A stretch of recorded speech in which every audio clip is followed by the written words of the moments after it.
Job Kapitulo 13. Mipadayon si Job pagsulti, nakadungog na ako kaniadto pa, sa tanan nga inyong giingon ug nakasabot ako, sa kahibalo wala ako ninyo hilabwi, apan ang Dios maoy akong gikalalis, ug dili kamo busa kanya ako makighusay. Gisalimbongan ninyo sa bakak ang inyong pagkawalay alamag, sama kamo sa doktor nga wala makaayo sa iyang gitambalan, maayo pag magpakahilom kamo, ug may motuo pa nga kamo maalamon, pamatyan ninyo ang akong katarungan. Dungga ang mga pangaliyupo sa akong mga ngabil, nganong mamakakman kamo, nagtuo ba kamo nga makatabang sa Dios ang inyong pagpamakak?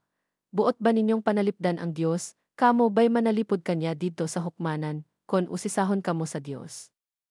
May maayo ba siyang makaplagan diha kaninyo? Nagtuo ba kamo nga malimbongan ninyo ang Dios sama sa tao? Bisag dili kamo magpaila nga kamo may gidapigan, kasab-an gihapon kamo niya, ug lisangon kamo niya sa iyang gahom. Pagkawalay kapuslanan sa inyong mga panultihon, ug mga pangatarungan, hilom kamo ug hatagi akog higayon sa pagsulti, ug bahala nagunsay mo dangat kanako, andam ako bisan sa pagtahan sa akong kinabuhi. Nawad-an na akog paglaom busa mo sugot ako bisag patyon sa Dios, apan.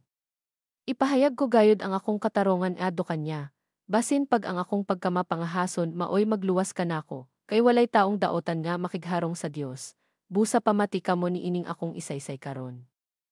Saysayan ko kamo sa akong baruganan, kay nasayod ako nga ilhon ang akong pagkamatarong. O Dios, imo badiyay akong pakasad-on, kon mao, muhilom na lang ako ug mamatay. Ako may duha ka hangyo kanimo, uyo ni ako ug dili ako motago. Ayaw na intawon ako kastigoha ug ayaw ako patya pinaagi sa kalisang. Sulti pag-una, O Dios, ug motubag ako kanimo, o pasultiha ako ug tubaga ako.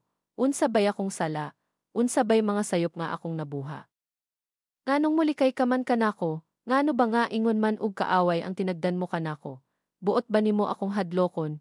Usa lamang ako kadahon, ang imong giyaway usa lamang kaugang uhot. Mapait ang mga gipasangil mo kanako. Giapil mo ang akong mga sala sa bata pagani ako.